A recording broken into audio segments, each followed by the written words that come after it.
Hey NoteTakers! Welcome to my YouTube channel. If you're a returning viewer, thank you for tuning in and welcome back.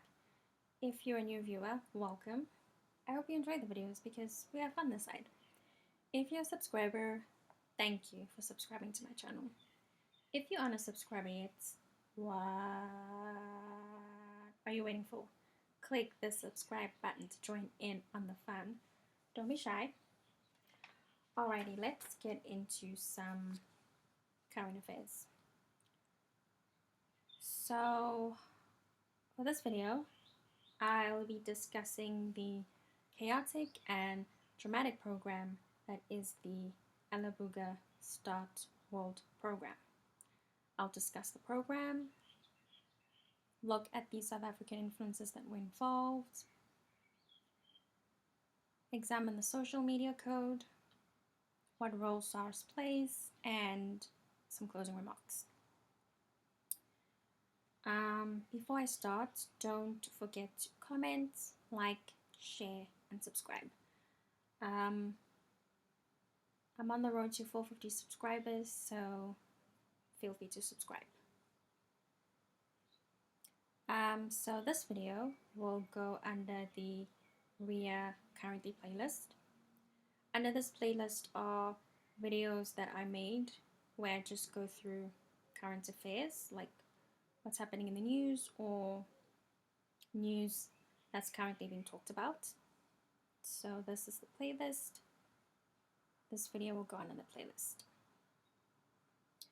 So a lot of people were talking about the Alabuga program.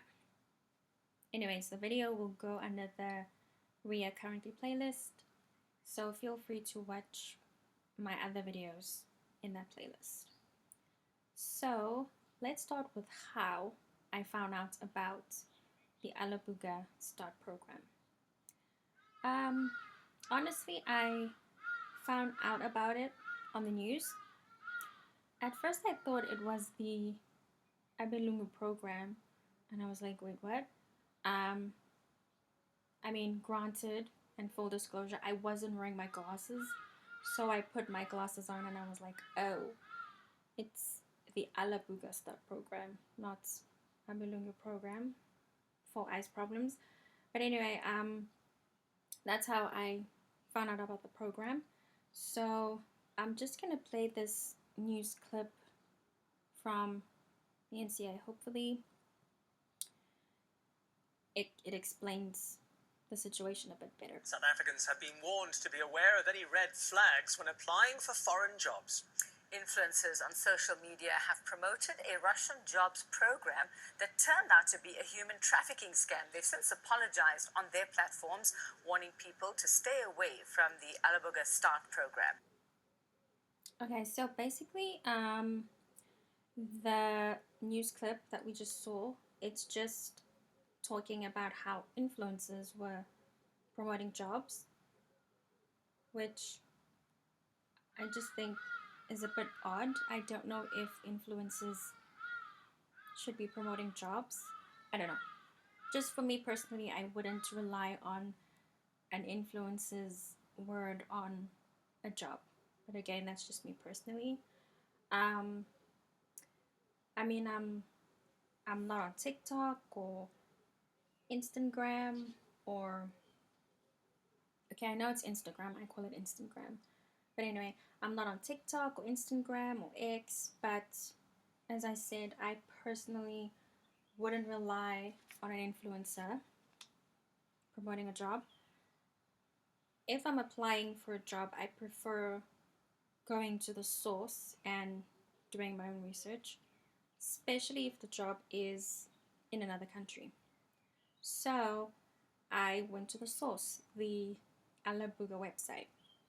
So first I wanted to understand what the program is, what it's about, and I found some information. So the program is referred to as the Alabuga Start World program. The program started in 2022, and it appears that girls aged 18 to 22 is the target market for the Alabuga Start World program. Next, I wanted to understand what everyone does, like what is your job? So, those who participate in the program, they can learn a profession. Some of the professions are catering, hospitality, or driving. So next I wanted to know how much one salary is, like in the program. So I'm just going to play this video.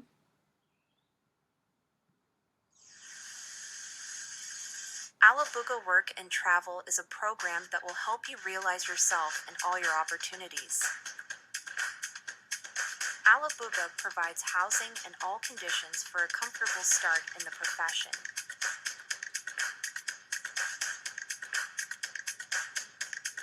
A career in Alabuga can be started with a cleaner public spaces with a salary of $500. Life in Alabuga is not limited only to work. Program participants can actively participate in the sports and corporate life of the company. After 6 months of work, you have the opportunity to earn about $4,000 and go on a trip to the largest country in the world, Russia. Alabuga, in turn, will help in making plans for the best travel and recreation. The Alabuga Work and Travel program also offers you to continue your career development and take a leadership position. Participation in the program Alabuga Work and Travel also gives the opportunity to enroll in an educational institution, Alabuga Polytech. During the working year, interested employees can take corporate training in the basics of business simulation business cats, as well as take part in sports tournaments. Work and travel, join the Alabuga. Okay, so that kind of looks like a promotional video for the program. So I found that video on the website, the Alabuga website. So some of the jobs I saw in the video that we just watched, some of the jobs are cleaner, maid, supervisor, and administrator.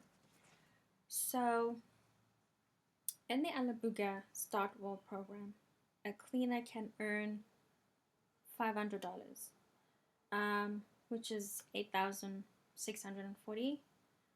I'm not sure if the salary means you earn from $500 upwards or if it's a fixed $500. Then we see here a maid can earn $560, which is 9,676 Rand. Supervisor can earn $620, which is 10,714 Rand. And then lastly, an administrator can earn $685, which is 11,835. So it appears the lowest you can earn is 8,640, and the highest you can earn is 11,835. So those are the jobs. So now, in doing a bit of research, I can see, okay, this is when the program started, who the employers are looking for, the location, the different jobs, and how much participants earn. But it turns out it was a recruitment scam, and everyone came for the influencers like it was bad. It was in the news. Like I said, I'm not really on social media. The only app I have is YouTube.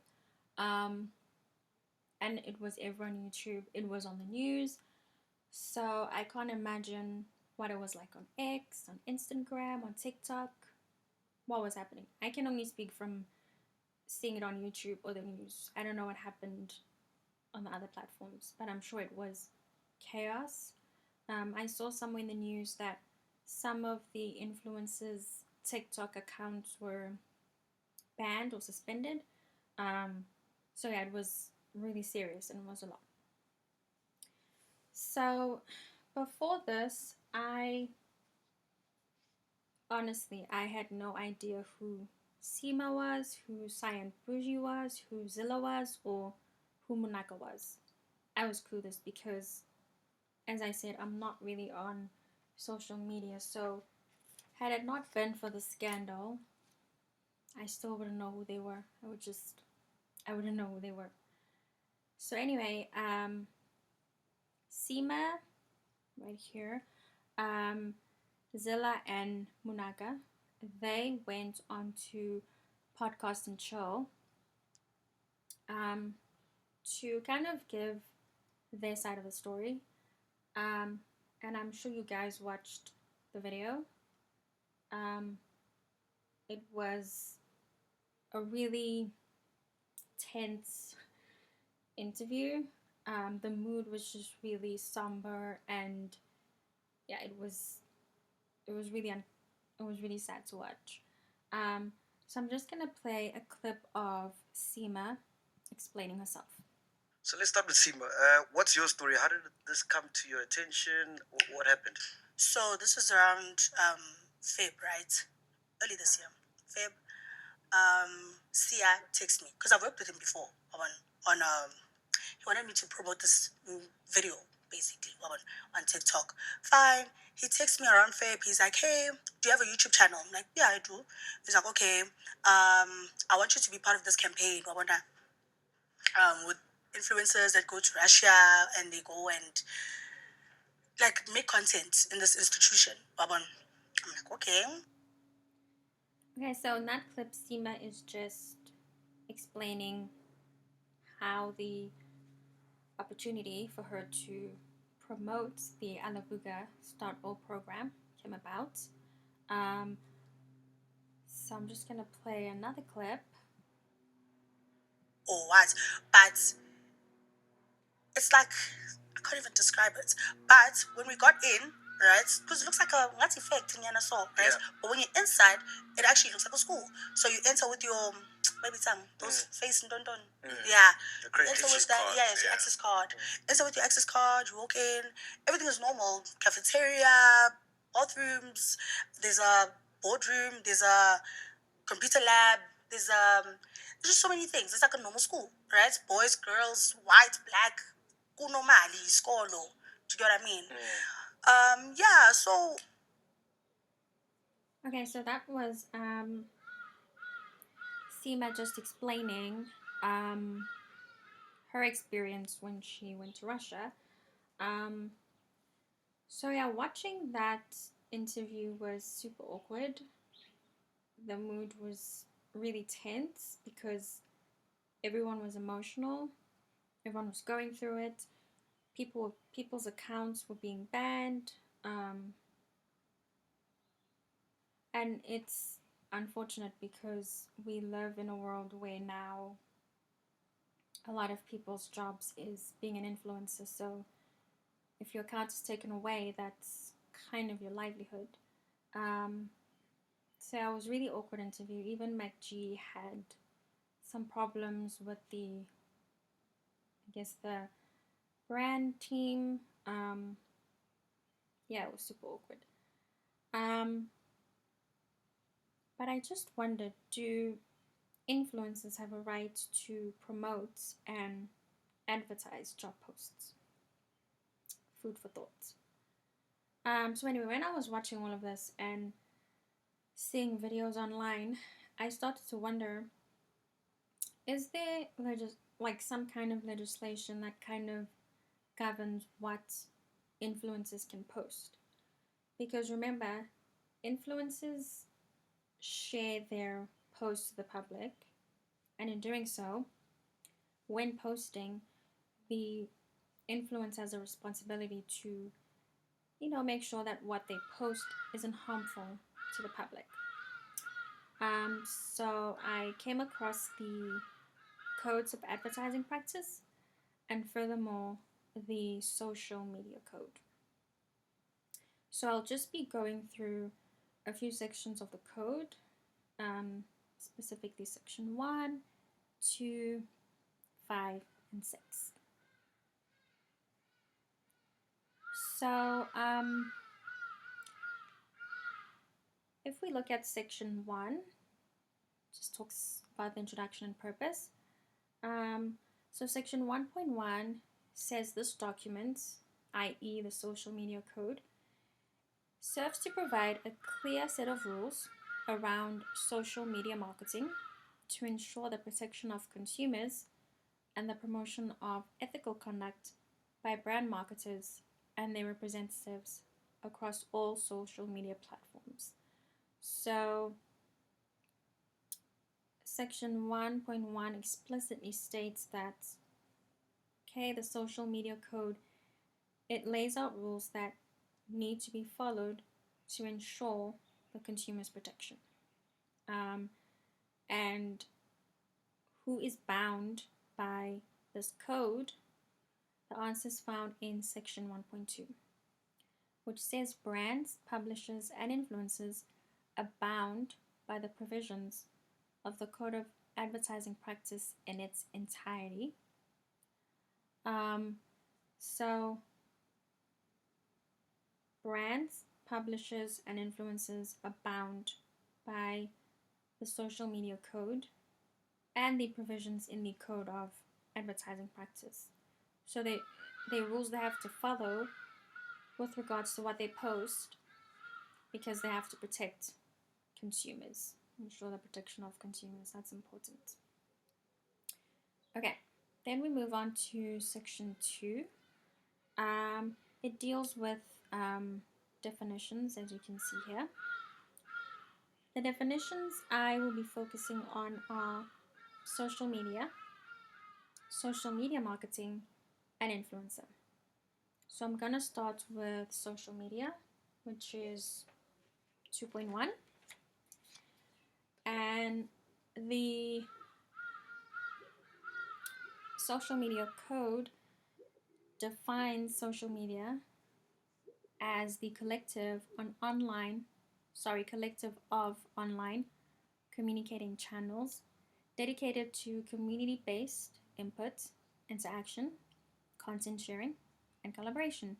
These channels typically include platforms such as Facebook, Twitter, Instagram, LinkedIn, YouTube, Snapchat, Reddit, Pinterest.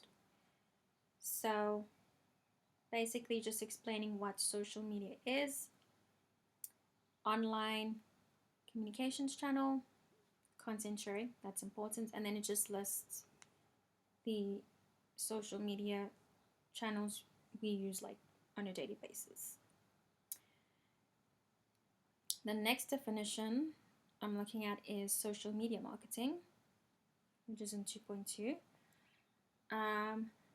It says social media marketing takes advantage of social networking to help a company or brand to increase brand exposure, broaden customer reach, or drive specific user actions. So we could say that maybe the Alabuga team use the influencers to increase the program. And then lastly, influencer. So the social media code describes influencer as, it can either be an individual or group who brands pay to engage with social media in a certain way, on a certain topic, or in the promotion of a brand or publisher. Often an influencer has or is perceived to have the ability to influence the behavior or opinion of others. That's really scary, that a person can have the ability to influence one's behavior or opinions. It's kind of scary. So we could refer to Seemah as an influencer, Munaka as an influencer, Zilla as an influencer, Cyan as an influencer. So those are just definitions. So I've gone through the definitions, which I thought were important. Now we'll move on to section 5, which is titled Misleading Consumers.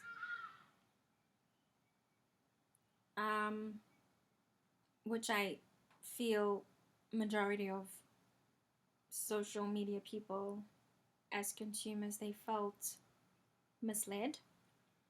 So 5.1 reads, social media advertising must not contain deceptive, false, or misleading content, including deceptive claims, offers, or business practices. Messaging should be responsible and accurate. And the content that you post shouldn't be deceptive or false or misleading, because the public has to be protected as consumers. Next, we look at section 6, titled Influencer Marketing. So we're going to be looking at 6.1. It has 3 points, so it's 6.1.1 to 6.1.3. So let's look at 6.1.1. Okay, so 6.1 says, the marketer or brand has specific responsibilities when engaging with an influencer or influencers. The brand is responsible for the following. Any claims made in the influencer's content must comply with the standards of the Code of Advertising Practice, and specifically with Clause 10 of Section 2. So, emphasis on the brand. They have to make sure that anything the influencer says has to comply with the standards of Code of Advertising Practice, specifically Clause 10. So Clause 10 is about dealing with testimonials. So basically, when an influencer makes use of testimonials, they must make sure that the testimonials are genuine, they're not to be misleading, and they have to be made in good faith, again, to protect the public and the consumer. Okay, next is 6.1.2. So again, the brand is responsible for making sure that all mandatory declarations and marketing regulations which apply to certain industries are clearly communicated to the influencer and adhered to. So the brand has a responsibility to communicate information to the influencer and make sure that the influencer adheres to these declarations. Then lastly, 6.1.3, again, the brand is responsible for providing the influencer with the required information for the influencer to endorse the goods or services with sufficient understanding of it. A brand should never mislead the influencer with the objective of having the influencer write an overly positive recommendation. So the brand has a responsibility to make sure the influencer is, provided with the right information, because this influencer is going to be using not just the influence, but like their face to promote the product.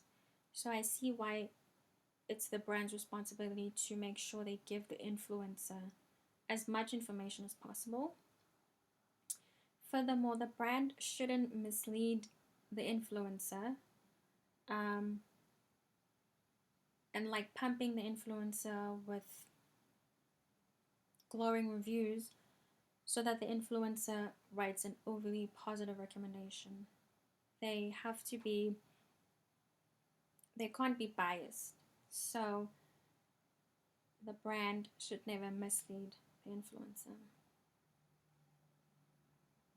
Okay, so the last section I'll be looking at in the social media code is section 6.3, which interests me very, very, very, very much. Contracts.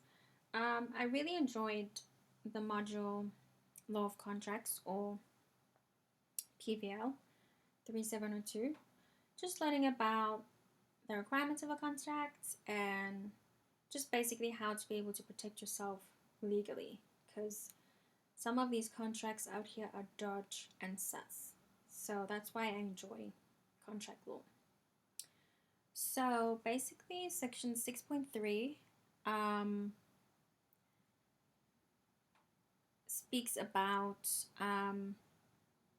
the information that should be in the contract. So 6.3 says marketers are required to have a written contract with any paid influencers that include the following information.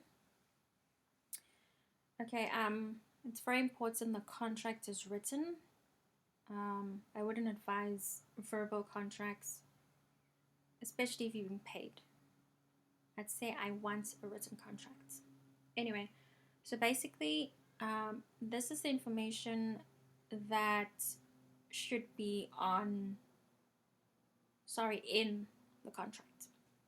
So the details of the engagement brief, enumeration, the obligation to publish only on content or to clearly disclose the content is not self-created, and lastly, mandatory disclosures and industry-specific marketing regulations that are required by the marketers industry. So it's pretty straightforward things. So when you read the contract, when you see the details of the brief, it'll probably have information about what the influencer should promote and all of that, and that'll help the influencer make an informed decision in whether or not they want to sign the contract, how much they're earning, also important. 6.3.3 is also important because then the influencer knows, am I supposed to create my own content, or it'll be created for me. And lastly, some mandatory disclosures, like certain information that you have to disclose. So that's what needs to be in a contract so that the influencer makes an informed decision. Section 6.3.2 kind of stood out to me because I don't know if influencers earn a salary each month or if the remuneration goes according to maybe a brand deal the influencer may have booked. Because normally when you earn a salary, how much tax you pay is according to the tax bracket. So how does tax work for influencers? Not well. So while all of the Alabuga stuff was happening, SARS got involved, and I don't know if it's only now that SARS is getting involved or if it's been something that's always been happening, but the Alabuga program really caused SARS to kind of zone in on influencers. So the SARS commissioner, right here, Edward Kieswetter, I don't know if I'm saying his name right. So the SARS commissioner, Mr. Kieswetter, said of influencers and tax, and I quote, he said, "I am reminding social influencers to uphold their end of the bargain." So in the same media release from 5 September 2025, the article talks about SARS recognizing influencers as independent contractors, how influencers must be taxed accordingly, and that influencers are encouraged to declare income. So let me just read some of the quotes from the media release. Here's one quote. Social influencers can be classified as sole proprietors or independent contractors. They are technologically savvy individuals who have identified a niche in the market. And then lastly, social influencers are encouraged to declare income from brand collaboration, sponsored content, and affiliate marketing, whether they have been paid in cash, products, or services. So I guess that was SARS kind of answering the question. Because I've always wondered how influencers get paid, because they don't have like a fixed salary. They get paid, I guess, maybe they get paid according to the brand deals they have, or if they pay to post something. But I don't know if it's like really fixed. I don't know if you earn the same amount every month. So, when influencers were like booming, I was like, how do they do their taxes?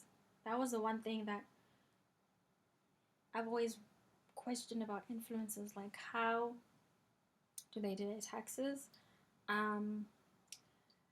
Because there's some influencers I've seen on YouTube, they go around with tons of money, just giving it to people, being kind or whatever. And I'm just like, how do they tax that? Like, it was confusing. But anyway, yeah, that was SARS talking about influences. So yeah, it was a lot. So yeah, this Alabuga Start program, I feel like it opened up a can of worms, and many people were affected.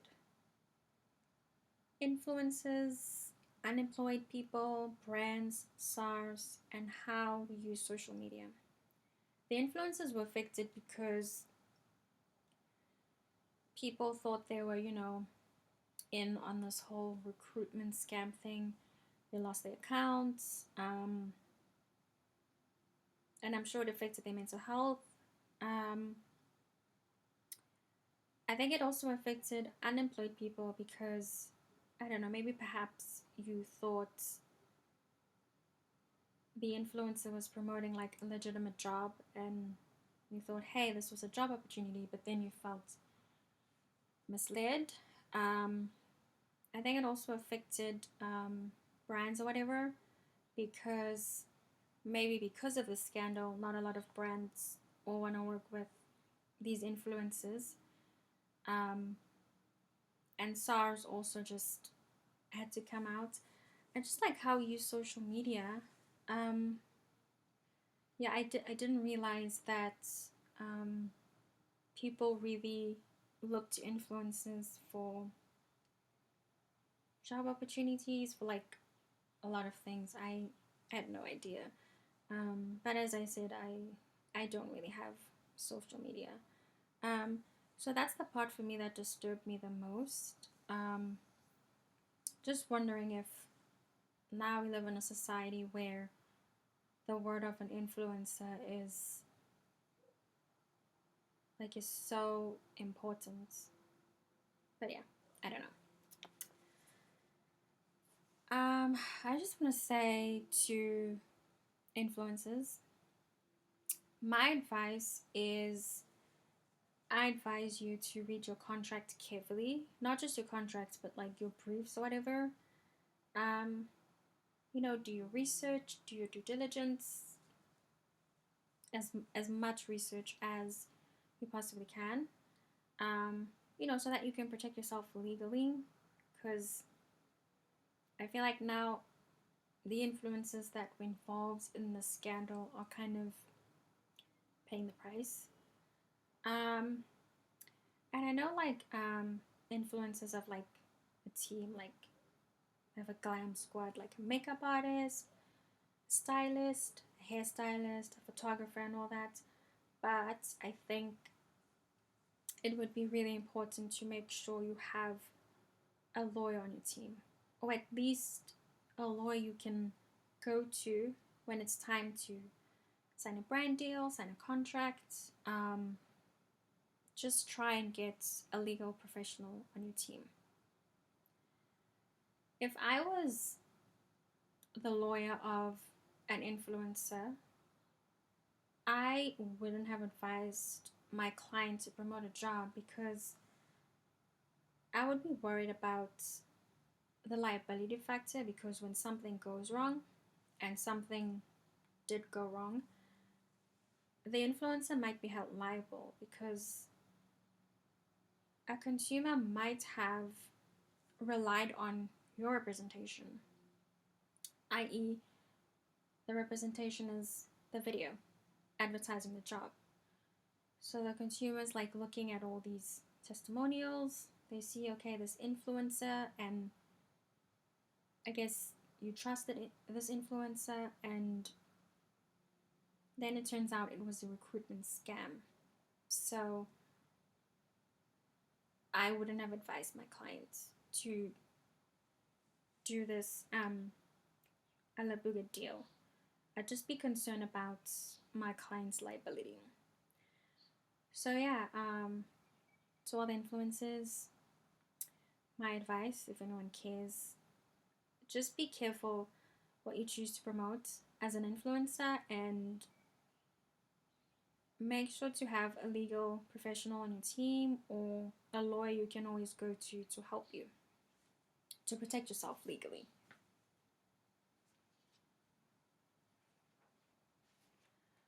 I also saw Carte Blanche is gonna be doing an episode, I guess, on this whole Alabuga thing. I think it's coming out on the 28th of September. So you can watch it and see what Carte Blanche says. Because yeah, this Alabuga thing took the country by storm. I will be taking a bit of a break. I will be back on the 17th of October, 2025, and I'll be covering a different topic. I enjoy covering different topics. It's fun. I don't like discussing just one thing. I like discussing different things. But yeah, feel free to watch my videos and shorts in my absence, and feel free to subscribe.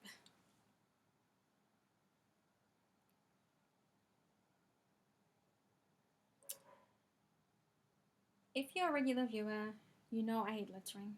My mantra has always been stop littering. Please stop littering, NoteTakers. We only have one planet, so let's all do better. Stop littering and look after our planet. Don't litter, do better. Alrighty, I hope you guys enjoy this video. Don't forget to comment, like, share, and subscribe. I am the CEO/employee/boss, and this channel is my daily bread. It's my job, so help a lady out by subscribing. I'm on the road to 450 subscribers. I hope you guys will stay tuned and that you watch my new videos. In closing, I shall say first, thank you for listening. Second, don't litter, do better. And lastly, see you on 17 October. Thank you so much, NoteTakers. Until next time.